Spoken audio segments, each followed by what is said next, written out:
정우의 이베슨 여러분 안녕하십니까? 이베슨 물리 고재근 선생님입니다. 자, 오늘은 벌써 탐스러운 물리2로 만나는 15번째 시간이 되겠습니다. 자, 오늘 공부할 내용은 바로 여러분들 아버지 어머니 자동차가 어떻게 굴러가였는지에 대한 이 연력학을 공부하는 시간이 되겠습니다. 그래서 여러분들이 나중에 물리학과라든가 기계공학과를 가셔서 열 효율을 높일 수 있는 기관을 한번 만들어 보는 거, 그게 아주 대단한 일일 거라고 생각합니다. 그래서 인류에 기여를 하는 것이 되겠죠. 효율을 높일 수 있는 기관을 만들어 보는 거. 자, 그러면 이 연력학 법칙을 우리가 공부하기 전에 우리가 공부했던 내용들을 뭘 공부했습니까? 그렇죠. 바로 이상기체 상태방정식이라는 거 공부했죠. 이런 이상기체 상태방정식의 그 이상적인 그런 기체들이 기관에서 뻥 하고 터져서 폭발적인 힘을 낸 다음에 운동에너지로 바뀌어지는 이런 과정들이 바로 기관입니다. 그래서 결과론적으로 이 열기관을 공부하기 위해서 기본적인 연력학의 법칙들을 우리가 오늘 공부하겠다라는 말이 되겠습니다. 자, 그러면 우리가 오늘 공부해야 될 학습 목표 선생님이 먼저 준비를 했습니다. 자, 오늘의 학습 내용, 기체가 하는 일. 그래서 우리 역학에서 일이라는 것은 W는 FS라 그랬죠. 그래서 결과론적으로 이 일이 기체가 하는 일, 받는 일, 요 말을 여러분들이 잘 아셔야 됩니다. 자, 두 번째, 연력학 제1법칙, 연력학 제1법칙 한번 정리를 해보고요.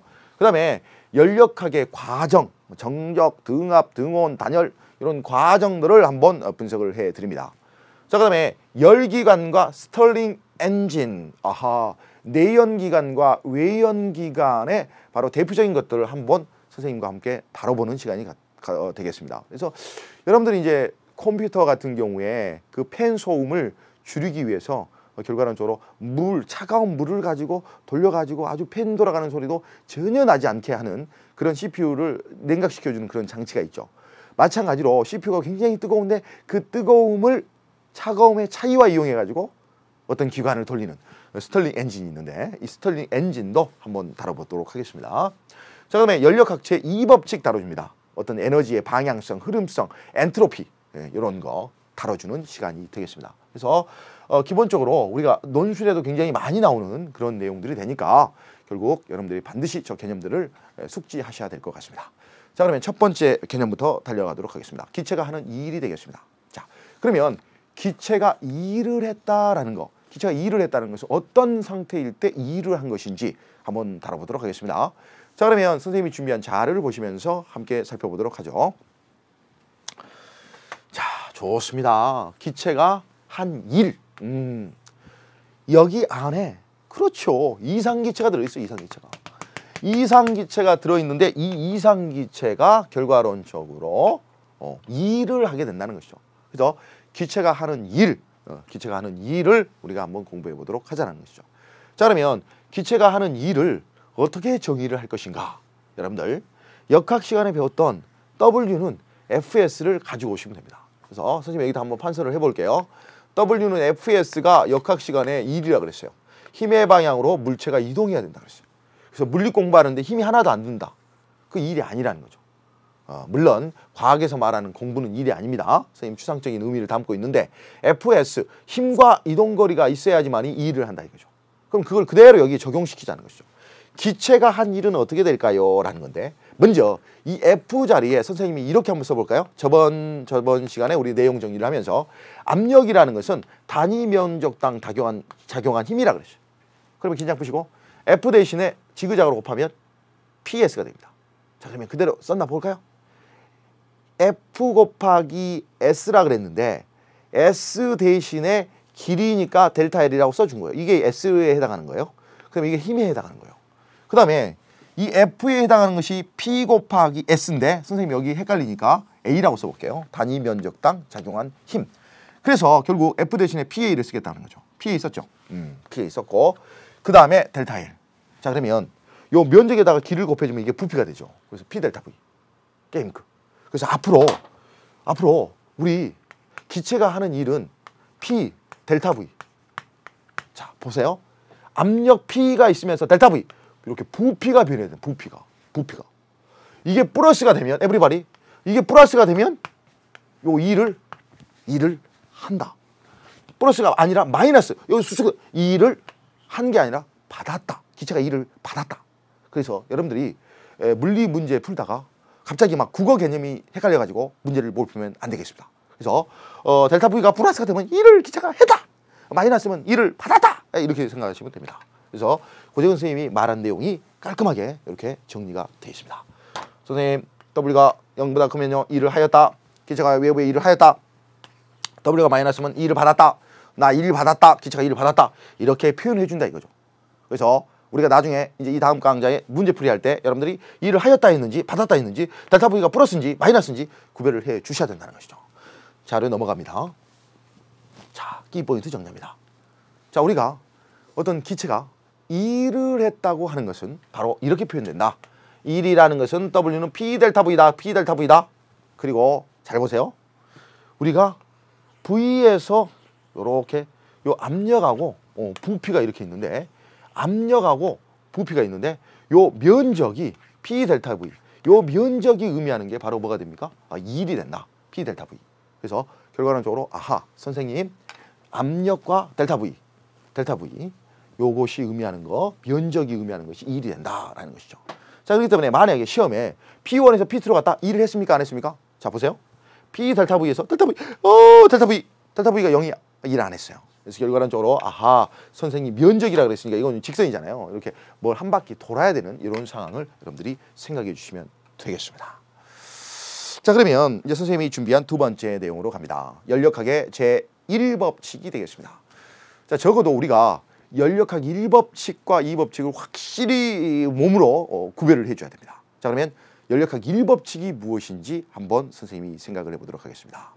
연력학 1법칙이라는 것은 바로 총체적인 에너지 보존의 법칙입니다. Q라는 열 에너지를 주면 일부가 내부 에너지를 높이는데 내부 에너지에 쓰이고 P 델타 V, E를 하게 된다. 그래서 결과론적으로 선생님이 이 연력학 1법칙은 뭐냐? 총체적인 에너지 보존의 법칙이다. 이렇게 설명을 드릴 수가 있는 것이죠. 자, 그러면 주어진 자료를 보시면서 선생님과 함께 생각해 보도록 하겠어요. 만약에 EBS에 이런 이쁜 CG가 없었으면 선생님은 어떻게 수업을 했을까? 지금도 가슴이 이렇게 철렁 내려앉습니다.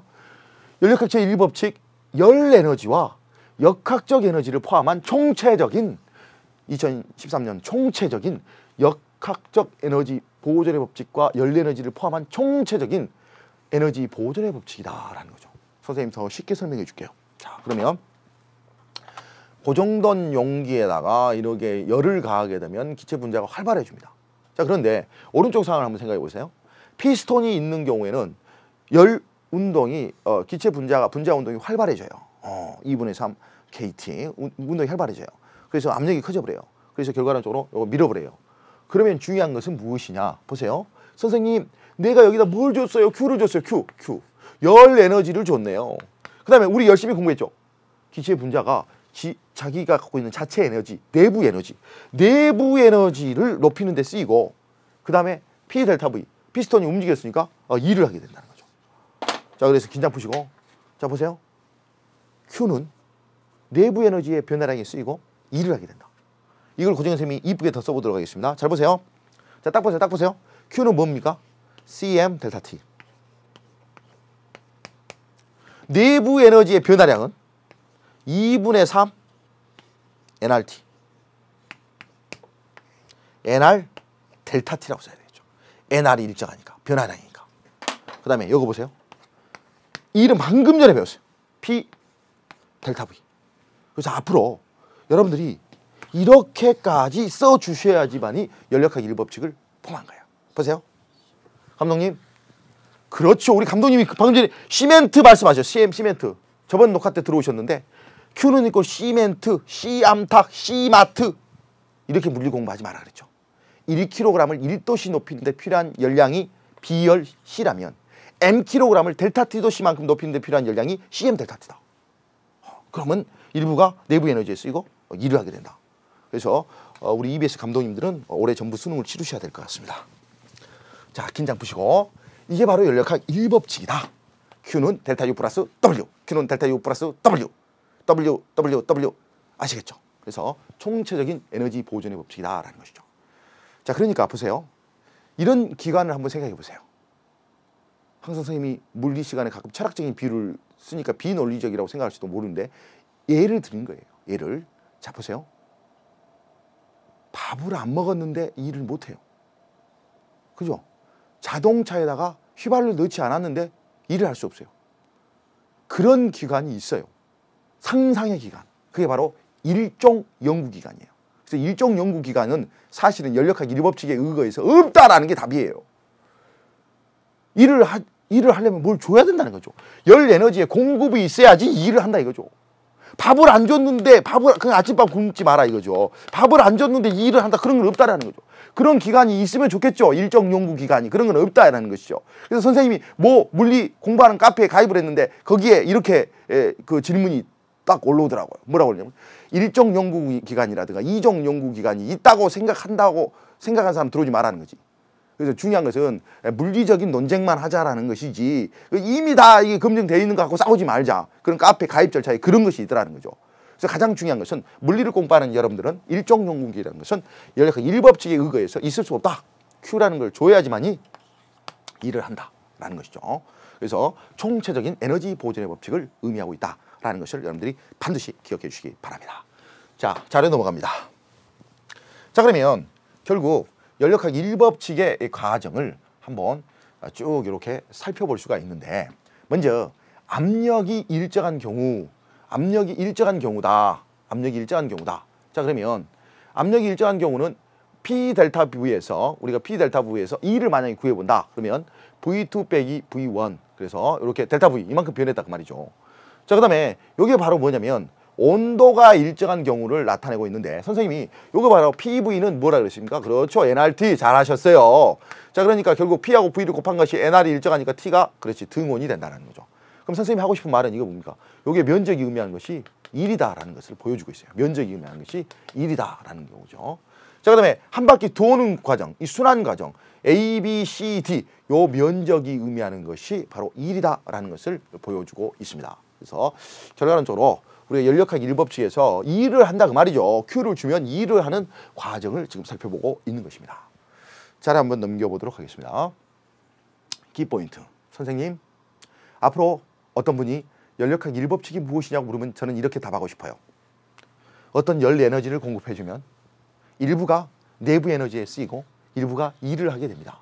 그래서 총체적인 에너지 보존의 법칙을 연력학 1법칙이라고 합니다.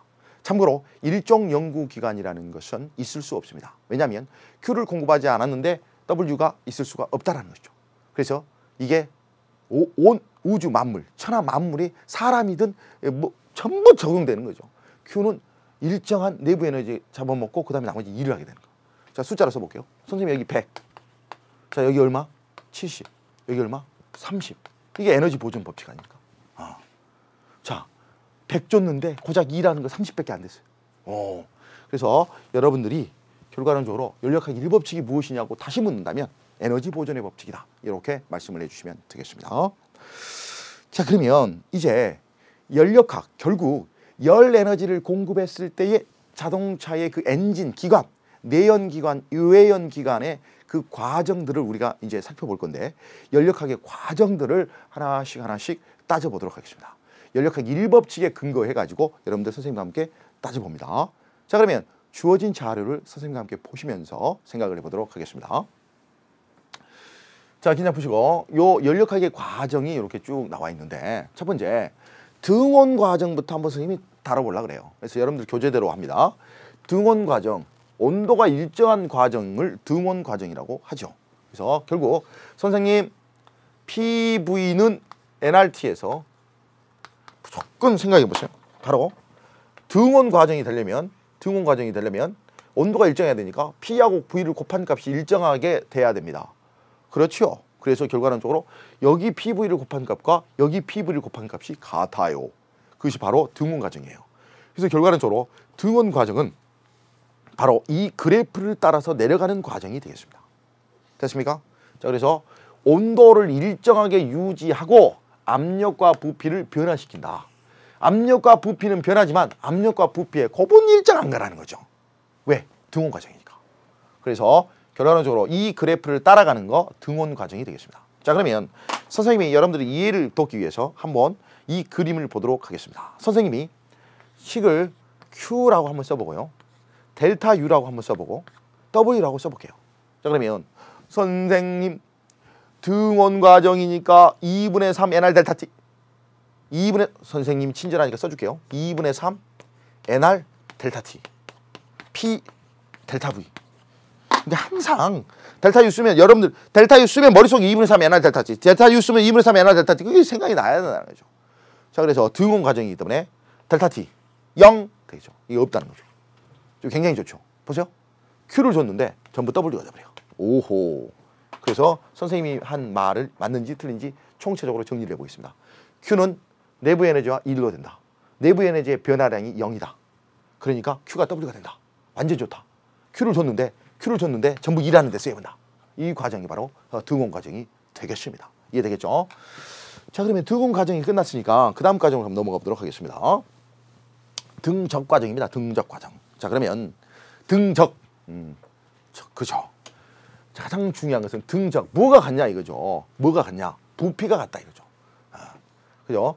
등적이라 해도 되고 뭐 정적 과정 이래도 됩니다. 그냥 같다라는 표시니까. 등적, 정적 과정. 기체의 부피가 일정하게 유지되도록 하면서 기체의 열을 가하는 과정이다. 자, 그러면 긴장 푸시고 선생님이 한번 또 친절하게 써보도록 하겠습니다. Q는 이거로 델타 U 플러스 W가 된다. 에너지 보존의 법칙, 연력하기 1 법칙. 자, 긴장 푸시고 2분의 3 AD님 NR 델타 T가 됩니다. 플러스 대문자로 써볼까요? 델타 T. 그 다음에 P 델타 V가 되죠. 자, 그러면 여기서 뭐라 하냐면 부피가 일정하다 그랬잖아요. 부피가.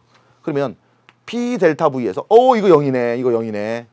자, 그러면 그러니까 여러분들 머릿속에 정적, 등적, P 델타 V Q가 전부 내부 에너지에 써버린다.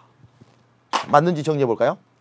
Q는 델타 U 플러스 W가 되는데 부피가 일정하죠. P 델타 V에서 W가 0이 돼버려요. W가 0이 돼버리니까 Q가 델타 U에서 완전히 손해본 것 같죠. 내가 준 Q가 전부 다 내부 에너지를 높이는데 내부 에너지를 변화시키는 데만 써버렸다 그 말이죠. 왜? V1과 V2가 같아요. 딱 피스톤으로 이렇게 잡고 있는 거야. 피스톤으로 이렇게 잡고 있기 때문에 결과론적으로 이렇게 내부 에너지를 높이는데 쓰여버렸다. 이런 말이 되겠죠. 자, 여러분들 정적 다른 말로 등적 과정을 선생님과 살펴봤습니다. 그래서 가장 중요한 것은 이 연력학의 과정은 연력학 1법칙을 딱 써놓고 그 섬세한 식을 쓰라는 거죠. Q는 이꼴로 2분의 3 NR 델타 T 플러스 P 델타 V 딱 써놓고 생각을 해보라는 거죠. 그리고 그게 나중에 수능 문제 풀 때는 바라바라 될 수 있는 단계까지 이르러야 된다는 것이죠. 자, 넘어갑니다. 자, 그러면 선생님 등압 과정을 한번 해보도록 하겠습니다. 느낌 파갔죠? 느낌 파갔어요. 압력이 일정하다는 거예요. 자, 압력이 일정하다니까 여기서 여기로 갈 때 압력이 일정하다. 이런 과정이 압력이 일정한 과정이 되겠죠. 자, 그러면 선생님이 또 친절하게 칙을 써봅니다. Q는 이거로 델타 U 플러스 선생님이 이제 오늘 겁나게 오래 많이 한 10번 이상 쓸 거 아닙니까? 그럼 여러분들이 다 이제 외울 거예요. 자, 그러면 내부 에너지의 변화량은 2분의 3 NR 델타 T 플러스 P 델타 V. 자, 그러면 등압 압력이 같아요. 그 압력이 같다라는 거죠. 압력이 같으면서 V1에서 V2로 갔어요. V1에서 V2. 선생님 이해됩니다. 그러면 내가 준 열 에너지가 일부가 내부 에너지에 쓰이고 일부가 일을 하게 되는 뭔가 골고루 나눠 먹는 그 과정이 등압 과정이군요. 그래서 다시 한번 써볼까요? Q는 델타 U 플러스 W, P가 일정하기 때문에 W가 0이 되지 않습니다. 그래서 내부 에너지 델타 U, P 델타 V 그대로 다 써줄 수 있는 관계가 되겠습니다. 자, 그래프의 그림으로 한번 설명을 해주면 Q가 주면 일부가 내부 에너지에 쓰이고 일부가 또 일을 하게 되는 이런 과정이 되겠습니다. 그래서 결국 V1에서 V2로 가는 바로 이 과정이 의미하는 것이 되겠습니다. 자, 그러면 T1과 T2의 온도를 어떻게 알 수 있습니까? P하고 V를 곱한 값을 보면 되겠죠. 이렇게 PV를 곱한 값과 이렇게 곱한 값, 여기 있는 이 온도가 더 높은 과정이 되겠습니다. 이게 바로 등압 과정이 되겠죠.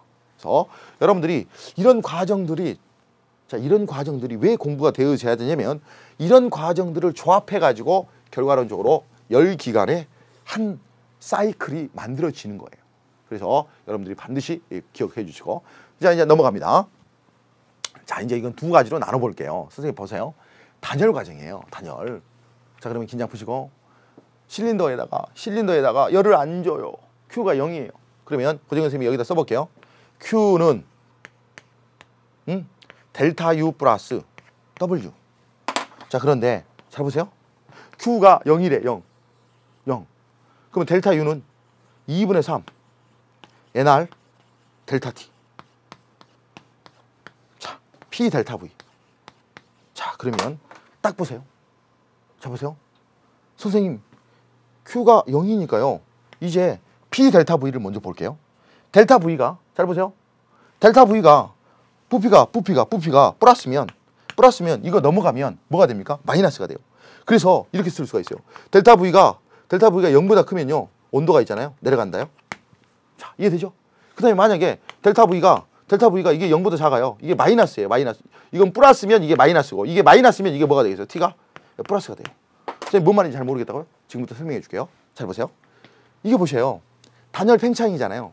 그러면 딱 피스톤을 잡고 있다가 우리 중학교 때 그 김인배 선생님이라는 과학 선생님께서 선생님 머리를 갖고 실험을 했어요. 내가 맨날 제일 앞자리에 앉았거든요.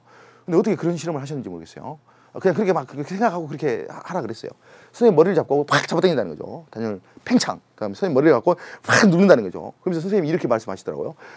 김인배 선생님이 딱 누르면 이게 내가 빠개진다는 거죠. 빠개진다는 거죠. 그게 뭔 말이냐면 압축을 시키면, 압축부터 할까요? 압축을 시키면 그렇게 아무튼 그렇게 압축을 시키면 이게 마이너스잖아요. 마이너스. 그럼 이거 넘어가면 플러스가 된다는 거죠. 그래서 온도가 올라간다. 그다음에 만약에 고정 선생님을 자꾸 확 두면 완전히 확 늘어나면 팽창된다. 그럼 시퍼렇게 질리신다. 그렇게 오라 그랬어요. 아무튼 그래가지고 결국 선생님 팽창되면 온도가 내려간다. 왜? 팽창되면 이게 플러스가 되잖아요. 이게 플러스가 되면 이거 넘어가면 마이너스가 되잖아요. 그래서 얼마나 중학교 때 이게 어려운 개념이었으면 근데 그 기억이 지금도 난다는 거죠. 그 김비현 선생님이 했던 그 기억이 팽창되면 온도가 내려가고 압축하면 온도가 올라간다. 이것을 바로 단열 과정이라고 정리를 한다라는 거죠. 자, 선생님이 그대로 한번 정리를 다시 한번 해드리겠습니다. 보세요. 단열 과정이기 때문에 Q가 0이다. Q가 0이다. 자, 그래서 델타 U는 마이너스 W가 된다. 자, 그런데 여기서 마이너스 델타 V이기 때문에 여기서 마이너스 P 델타 V이기 때문에 이 델타 V를 보다라는 거죠. 그래서 델타 V가 플러스면 마이너스가 되고 마이너스면 플러스가 되는 그런 일이 벌어진다는 것이죠. 그래서 여러분들이 이렇게 기억해 주시면 됩니다. 그래서 여러분들 보세요. 단열 과정에서 바로 여기에서 이렇게 가는 과정을 지금 보여주고 있습니다. 선생님, 이런 단열 과정 때문에 구름의 생성 과정 그런 거 이해했던 거 우리 EBS 지구과학 선생님한테 배운 적이 있는데요. 그렇습니다. 그래서 구름이 생성되는 과정을 고정 선생님이 EBS에 준비를 했습니다. 잘 해보실까요? 이겁니다. 자, 여러분들 구름이 생기는 원리가 뭡니까? 단열 팽창이라는 거죠. 자, 막 이렇게 대기 중에다 막 열 공급하고 막 이런 거 아니라는 거죠. 자, 보세요. Q 딱 쓰세요. Q 딱 쓰고 델타 U 딱 쓰세요. 델타 U 딱 쓰고 P 델타 V 딱 쓰세요. P 델타 V 딱 쓰세요. 자, 그다음에 자, 여러분들 단열 팽창. 고정 선생님이 확 머리 잡았더니 이거 플러스. 그럼 이거 넘어가면 이거 뭡니까? 마이너스. 그럼 온도가 내려가요. 그럼 온도가 내려가면 그 여러분들이 열심히 공부하셨던 막 이거 온도가 내려가면 뭐에 도달해요? 이슬점에 도달하죠. 그럼 뭐가 일어나요? 응결이 일어나. 그래서 지금 지구과학 시간에 여러분들 보셨던 자료일 거예요. 우리 AD 선생님이 지구과학 수업도 들어가시기 때문에 잘 아실 거예요. 자, 그러면 긴장 푸시고 구름이 생기는 과정을 다시 한번 섬세하게 한번 보시면 긴장 푸시고 지표면에서 결과론적으로 여기서부터 봐야 되겠네요. 단열 팽창이니까 공기덩어리가 이러고 있는데 하늘로 올라가요. 하늘로 가면 압력도 낮아지고 팽창이 일어난다는 거죠. 팽창이 일어나서 결과론적으로 온도가 떨어지는 과정이다. 그 다음에 반대로 이제 이렇게 내려온 과정은 결국 온도가 있잖아요. 올라가는 그런 과정이 되겠죠. 그래서 결과론적으로 단열 팽창과 단열 압축의 과정을 이렇게 볼 수가 있습니다. 그래서 선생님 단열 팽창은 그래요. 구름이 만들어지는 원리예요. 그러면 선생님 이렇게 해갖고 뭐 태백산맥을 넘어가지고 이렇게 팍 누르면 피해는 현상. 이 피해는 현상이 바로 단열 압축의 과정이 일어나는 것이다 라는 것이죠. 그래서 여러분들이 교재에 단열 팽창과 단열 압축을 설명을 해드리는 자료가 되겠습니다. 자, 그러면 또 그 다음 자료를 한번 보시면서 한번 생각을 해보도록 하겠습니다. 바로 방금 전에 여러분들 말씀드렸죠. 이렇게 태백산맥을 이렇게 넣으면서 뭐가 일어난다고요? 쫙 단열, 그렇죠. 이렇게 눌러주는 압축, 수축이 일어난다는 거죠. 그래서 결과론적으로 따뜻해진다. 그래서 이런 바람을 높새 바람이라 한다. 그래서 이게 바로 태백산맥 오른쪽 영동지방, 여기가 바로 영서, 강릉과 원주 두 개 합해서 강원도. 그래서 강원도의 힘. 자, 긴장 푸시고 요게 바로 단열 팽창, 단열 압축 두 개 보여드리는 과정이 되겠습니다. 단열 과정이 이해가 되겠죠. 자, 그 다음 자료 한번 보시면서 생각을 해보도록 하겠습니다. 키포인트 나왔습니다. 여러분들 이거 쓸 수 있어요. 어떻게 쓸 수 있습니까? 이렇게 쓰면 못 써요. 자, 어떻게 써야 되죠? Q는 이꼬르 2분의 3 NR 델타 T. 자, 12번째 쓰고 있습니까? P 델타 V. 자, 이렇게 되는 거죠. 그래서 여러분들 이걸 딱 쓰시고 난 다음에 등온이야 온도가 같아. 내부 에너지 0이야. 단열이야 Q가 0이야. 등압이야 있을 거 다 있어. 그 다음에 등적이야 부피 변화가 없어가지고 1이 0이야. 딱 쓸 수 있어야 된다는 거죠. 그래서 이게 자유자재로 여러분들한테 가능하게 될 정도까지 돼야지 됩니다. 자, 그래서 우리가 연력학의 과정을 키포인트로 선생님과 함께 살펴봤습니다. 자, 그러면 이제 중요한 거 열기관과 스털링 엔진이라고 선생님이 제목을 달았는데 열기관과 스털링 엔진에 대해서 지금부터 공부를 해보도록 하겠습니다. 자, 열기관은 두 가지가 있어요. 열기관과 스털링 엔진인데 열기관은 내연기관과 외연기관이 있어요. 그래서 결과론적으로 우리 어떤 디젤이라든가 그다음에 휘발유라든가 이런 거 집어넣어 가지고 아버지 자동차가 가게 되잖아요. 근데 여기다 집어넣고 강력한 폭발이 일어나 가지고 결과론적으로 가는 그 기관, 그것을 바로 내연 엔진 내부에서 폭발이 일어나 가지고 내연 기관이라 이렇게 말씀을 드릴 수가 있는 거죠. 그래서 내연 기관. 그다음에 외연 기관. 바깥에서 열을 공급받아 가지고 결과론적으로 움직이는 이것은 외연 기관이 되겠습니다. 자, 그러면 선생님 카르노 기관이라고 아주 이상적인 기관이 있는데 그 기관은 내연 기관이에요. 그다음에 스털링 엔진이라고 이름을 붙였는데 여러분들 교과서에도 스털링 엔진이 여러분들 그 CPU의 온도의 차를 이용해 가지고 팬이 돌아가는 그런 역할을 해준 그 아주 고급스러운 이게 CPU 쿨러 장치가 있는데 그런 것도 바로 외연 기관의 일종이라는 거죠. 그래서 아주 내연 기관과 외연 기관 구별하는 차원에서 두 개를 제목으로 달았습니다. 그래서 CG 딱 나갑니다. 열 기관과 스털링 엔진. 자, 이렇게 나가고 자료 보시면서 한번 확인을 해보도록 하겠습니다. 자, 자료 보시면 열기관과 스털링 엔진 이렇게 나와 있어요. 자, 그러면 중요한 거 열기관은 크게 선생님이 내연기관과 외연기관이 있다고 그랬어요. 그렇죠. 열기관과 스털링 엔진. 열기관은 결과론적으로 어떤 열기관 속에서 이 기관은 뭐냐면 열 에너지를 역학적 에너지로 바꾸는 장치예요. 그런데 우리가 Q1이라는 열 에너지를 공급해주면 전부 W가 됐으면 너무 좋겠죠. 그러지 않는다는 거죠. 우리 감독님 고개를 끄덕끄덕시는데 전부 새는 열을 잡아줘야 돼요. Q2로 다 나가버려요. 오호, 선생님 그럼 벌써 효율 한번 생각해 볼까요? 내가 100을 줬어요. 100줄, 열 에너지 100줄 줬어요. 나가는 게 70줄이에요. 진짜로. 그래서 결과론적으로 일하는데 얼마밖에 못 쓰여요? 30줄밖에 못 쓰여요. 그래서 결국 W를 어떻게 표현했죠? Q1을 줬는데 Q2가 나가버렸어. 30밖에 안 한다는 거죠. 그럼 여러분들은 어떤 기관을 한번 만들어 보고 싶어요? 선생님 이런 거요. 이런 거 0이고요. 0이고 100이에요. 이런 거 없어요. 그래서 결과론적으로 이걸 최대한 좀 줄일 수 있는 그런 기관을 만들어야 된다. 그래서 우리 이 그림이 의미하는 게 바로 뭐예요? 열 기관이라는 것은 열 에너지를 주면 W. 이거 뭐예요? 이거 이제 기계공과 가고 싶은 생각이 막 들죠. 흡입, 압축, 폭발, 배기. 선생님 이것도 중학교 때 기술 선생님이 가르쳐 준 거야. 사행정 기관의 사이클. 흡입, 압축, 폭발, 배기. 흡입, 압축, 폭발, 배기. 몇십 년이 지나도 계속 기억해. 흡입, 압축, 폭발, 배기. 그래서 이거 크랭크 축을 돌려가지고 바퀴 돌아간다는 거죠. 결국 선생님 모든 그 기관들은 열 에너지를 공급했을 때 이렇게 일을 하는 과정을 겪게 되는 거다라는 것이죠. 그래서 여러분들은 여기서 효율까지 따져줄 수 있었죠. 효율이라는 것은 내가 공급해준 Q1분의 좀 이따 나오겠습니다만은 Q1분의 W 곱하기 100% 그러면 이거 효율로 나타낼 수 있죠. 선생님 Q1분의 Q1 빼기 Q2 이렇게 해도 되는 거 아니에요? 되지요. 선생님 온도로 나타내도 되잖아요. T1분의 T1 빼기 T2. 그렇죠. 왜? Q는 CM 델타 T니까. 그래서 효율도 한번 살펴볼 수가 있다라는 거죠. 열기관, 내연기관의 모습을 선생님이 한번 그림으로 그려드렸습니다. 자, 그러면 넘겨가지고 자료 한번 보시도록 하겠습니다. 카르노 기관의 순환이라고 이렇게 자료가 나와 있는데 아주 이상적인 이렇게 열기관이 돌아가게 되면 아주 내연기관이 열기관이 이 카르노 기관이 이렇게 돌아가게 되면 결과론적으로 아주 강력한 엔진이 될 수 있을 것이다. 기관이 될 수 있을 것이다.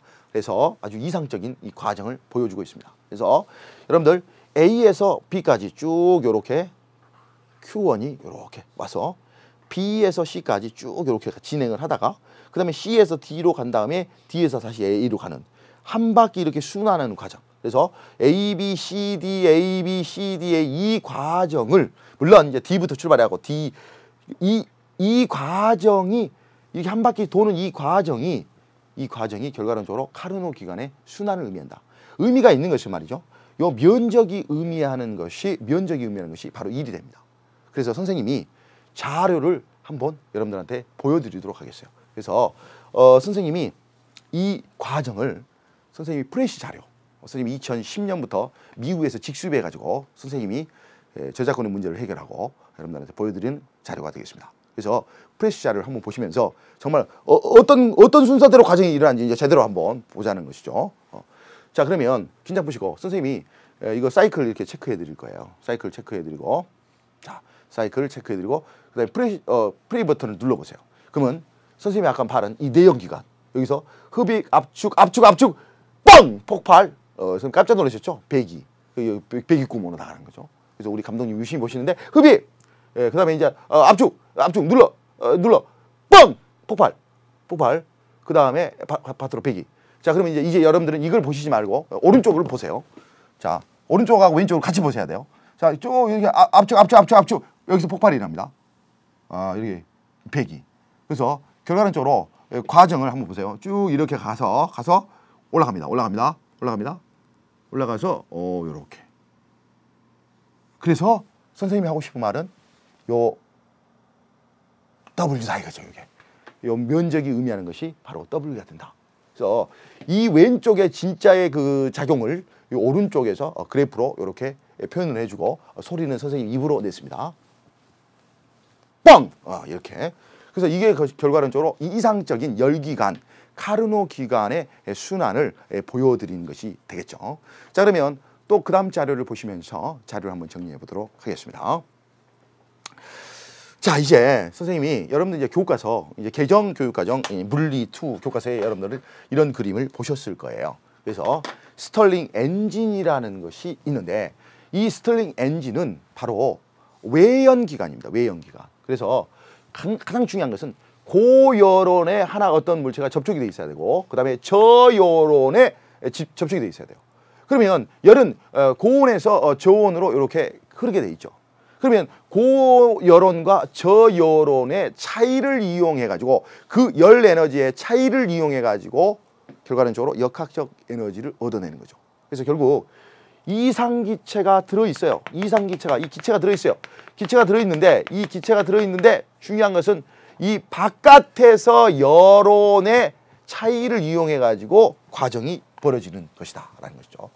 자, 그러면 긴장 푸시고 오른쪽에 과정이 있어요. 자, 첫 번째 여러분들이 과정 1부터 한번 달려가 보도록 하겠습니다. 등적 과정. 이 과정은 등적 과정, 열을 흡수하는 이 과정을 바로 첫 번째 과정으로 씁니다. 자, 그 다음에 등원 팽창되는 과정이 있어요. 이 과정은 열을 흡수하는 과정이 되겠습니다. 자, 그 다음에 세 번째 과정은 과정 3, 냉각이 일어나는 열이 방출되는 과정이 있어요. 그 다음에 과정 4는 등원 압축되는 과정. 그래서 여기에서 이 피스톤과 여기에 있는 이 피스톤이 이 온도의 차이로 인해서 결국 열 에너지가 결국 역학적 에너지로 바뀌는 장치가 되고 요 기체 안에서 보세요. 기체 안에서 폭발이 일어나는 게 아니라 요 바깥에 이 엔진 기관의 바깥에서 결국 어떤 열 에너지가 공급되기 때문에 이 스털링 엔진은 외연 기관이 됩니다. 자, 그러면 좋은 게 뭐냐면 고재근 선생님이 소리를 뻑뻑 지르시고 난리세요 이렇게 물어보는 친구들이 있는데 소리를 뻑뻑 지르었던 이유는 내연 기관의 폭발을 보여줬던 거죠. 근데 이 스털링 엔진 같은 경우에는 이 안에서의 폭발이 없어요. 그래서 굉장히 조용하고 소음이 없습니다. 천연의 그 엔진이다 볼 수 있어요. 왜냐하면 또 장점 중에 고열원과 저열원을 아무 데서나 얻을 수 있어요. 그 온도 차이가 일어나는 어느 곳이라도 다 가능하죠. 그래서 에너지원을 다양하게 쓸 수가 있다. 심지어는 여러분들 CPU, 컴퓨터 CPU에서 결과론적으로 에너지원을 얻을 수도 있고 CPU가 뜨거우면 삼겹살을 구워 먹을 정도까지 뜨겁잖아요. 그래서 그 차이를 이용하는 것을 바로 스털링 엔진이라고 그런다. 그래서 이 과정 다시 한번 보도록 하겠습니다. 등접 과정, 예, 좋습니다. 등접 과정, 등원 팽창, 등접 과정, 그다음에 등원 압축. 그래서 열 흡수, 흡수, 방출, 방출. 열 흡수하고 방출하는 과정을 되풀이하면서 결과론적으로 이렇게 내연기관의 스털링 엔진을 살펴봤습니다. 자, 그러면 자료 한번 넘겨서 이상적인 스털링 엔진의 작동 과정 이것도 한번 보도록 하겠습니다. 압력과 부피 이런 과정을 겪으면서 A, B, 그 다음에 C, D의 과정을 겪으면서 결과론적으로 W라는 E를 해내게 된다라는 것이죠. 그래서 결과론적으로 한 사이클 돌았을 때에 바로 이렇게 이 이상적인 엔진의 작동 과정을 보여주고 있습니다. 그래서 쭉쭉 보시면 됩니다. 우리가 등적 과정이다. 이게 부피가 일정하니까 등적 과정이에요. 그 다음에 등원 팽창, 등원이다. 이쪽 그래프를 쫓아가면 이게 등원 과정이죠. 등원하면서 팽창한다. 부피가 늘어났다 이거죠. 그 다음에 등적 과정이다. 부피가 일정하다. 부피가 일정하면서 열을 방출했네요. 열을 방출하는 이 과정이 된다. 자, 그 다음에 바로 CD 과정을 가면서 VB에서 VA로 줄어들었어요. 부피가. 그래서 Q1이 다시 이렇게 되는 과정을 보여주고 있습니다. 그래서 실제로 이상적인 스털링 엔진, 카르노 기관처럼 이렇게 사이클을 그리면 면적이 의미하는 게 1이 돼서 가장 완벽한 그 조합을 통해서 효율이 높은 기관을 만들어낼 수 있다. 이렇게 볼 수 있는 것이죠. 자, 그러면 자료 한번 보시면서 또 다시 한번 정리를 해보도록 하겠습니다. 여러분들 그 스털링 엔진의 작동 원리, 이제 제일 처음에 아까 제가 말씀드렸듯이 고열온에서 가열이 일어나요. 그래서 가열이 되고 그 다음에 팽창이 됩니다. 이제 가열이 됐으니까 이제 막 부피들이 팽창하겠죠. 팽창을 하고 그 다음에 이제 시간이 좀 지나면 이제 식잖아요. 냉각 과정이 있고 그 다음에 이제 다시 압축되는 과정. 그래서 만약에 시험에 스털링 엔진의 작동 원리를 설명하세요. 그러면 가열, 팽창, 냉각, 압축 요 네 단계를 통해서 결국 스털링 엔진이 작동이 된다. 이렇게 정리를 하시면 되겠습니다.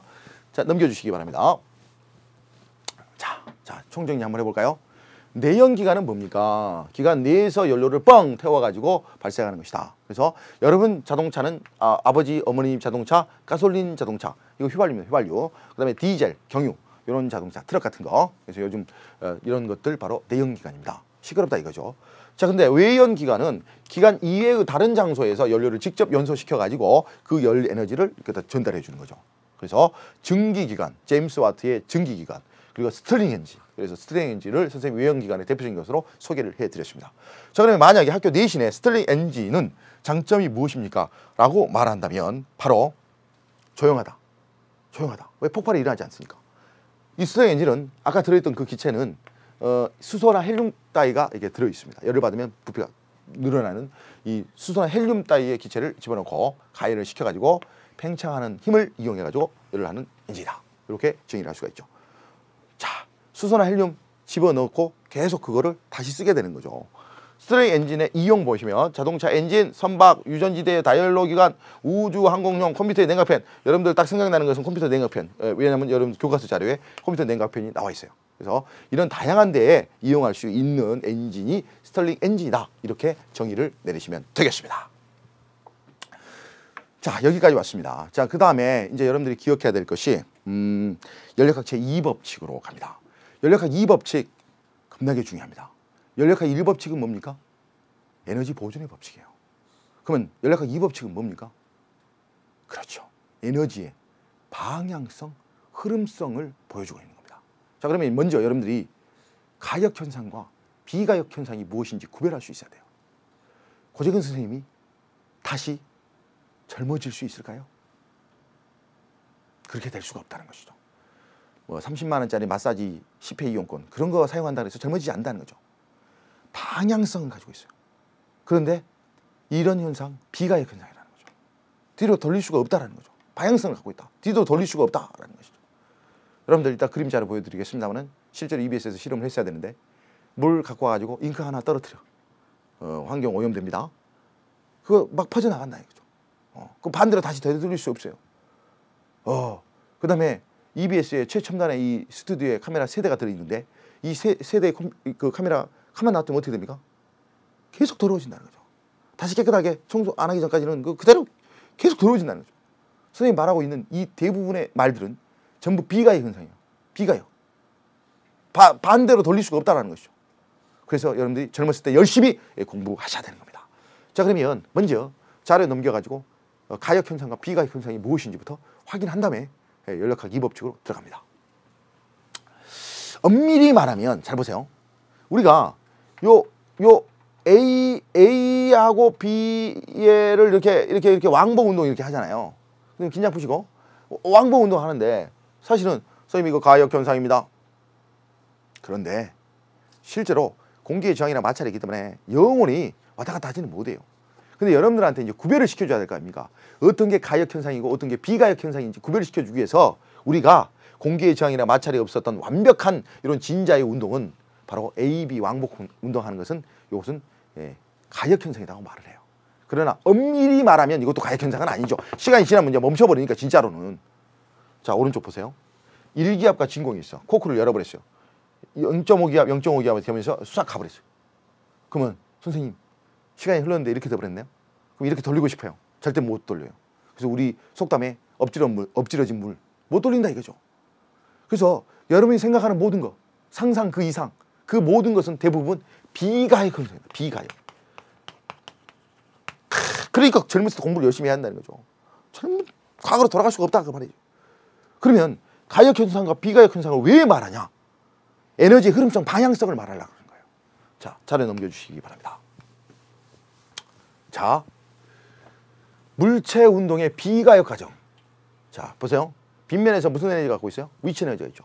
위치 에너지가 쭉 내려오면서 운동 에너지가 되면서 마찰에 의해서 일을 합니다. 그래서 물체는 멈추게 되죠. 그러면 가지고 있었던 이 위치 에너지는 일부가 운동 에너지가 되고 마찰에 의한 열로 바뀐다는 거죠. 그래서 선생님이 하고 싶은 말은 요 열. 대부분은 말이죠. 대부분은 물체 운동에서 비가역 과정. 이거 반대로 되돌릴 수 없다 이런 거죠. 그리고 쓰잘데기 없는 열로 대부분이 바뀌어버린다는 거죠. 그래서 물체 운동에서 비가역 과정. 대부분 비가역 과정이라는 거죠. 또 차례 한번 넘겨보도록 하겠습니다. 새는 열을 잡아야 된다. 열역학 2법칙이 무엇이냐? 이렇게 물어보신다면 이렇게 정리할 수 있다는 거죠. 열 에너지는 방향성을 갖고 있는데 그 방향성에 관한 법칙이다. 비가역 과정이라는 거죠. 보세요. 고온에서 저온으로의 비가역 과정이에요. 저온에서 고온으로 열이 절대로 갈 수 없어요. 선생님, 인위적으로 강제로 그런 거 말고 자연적인 상태에서는 물체는 무조건 열은 고온에서 저온으로 갑니다. 자, 그러면 만약 시험에 열은 고온에서 저온으로 간다. 이 연력학 몇 법칙과 관계 있습니까? 방향성이잖아. 흐름성. 그럼 이 법칙이라는 거죠. 두 번째, 자연현상은 대부분 비가역적이다. 이제 좀 이따 6번으로 내가 다뤄주겠습니다만은 무질서도, 엔트로피. 엔트로피라는 유명한 책도 있죠. 무질서한 정도가 증가하는 방향으로의 방향성. 방향성인데 이 방향성이 문제가 있는 거예요. 시간이 지났는데 선생님이 어제 이사를 했어요. 집이 계속 깨끗해져. 가만히 있는데 절대 그럴 수 없다는. 가만히 놔두면 무조건 안 좋은 쪽으로 무질서한 정도로 무질서한 방향으로 증가한다. 여러분이 늙은 이유도 뭐예요? 피부 세포 조직들이 엔트로피가 증가하기 때문에 그래요. 무질서도가 증가하다 이거예요. 젊었을 때는 탱탱해요. 근데 나이 들면 흐물흐물해진다. 왜? 무질서도가 증가한다. 연력학 2법칙으로 설명할 수 있는 거죠. 그냥 가만히 있었는데 저절로 좋은 쪽으로 가는 그런 방향성은 없어요. 가만히 있으면 무조건 안 좋은 쪽으로 가는 방향성만 가지고 있다. 이게 바로 자연현상은 대부분 비가역적이며 엔트로피, 무질서도가 증가하는 방향이다. 이게 법칙이에요. 법칙. 2법칙입니다. 그 다음에 3번. 역학적 일은 전부 열로 바꿀 수 있으나 열은 모두 바꿀 수 없다. 이게 무슨 말입니까?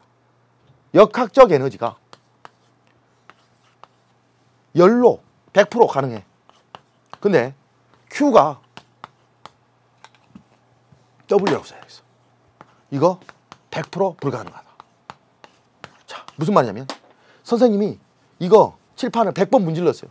그럼 100번 문질른 것만큼 뜨거워. 열이 된다는 거죠. 근데 그 열이 일로 되는 거. 그러니까 효율이, 그렇지. 효율이 100%인 기관을 만들 수 없는 근거는 연력학 2법칙에 의한 거죠. 그래서 결국 선생님 Q를 주지 않았는데 일을 해. 그 일종 연구기간.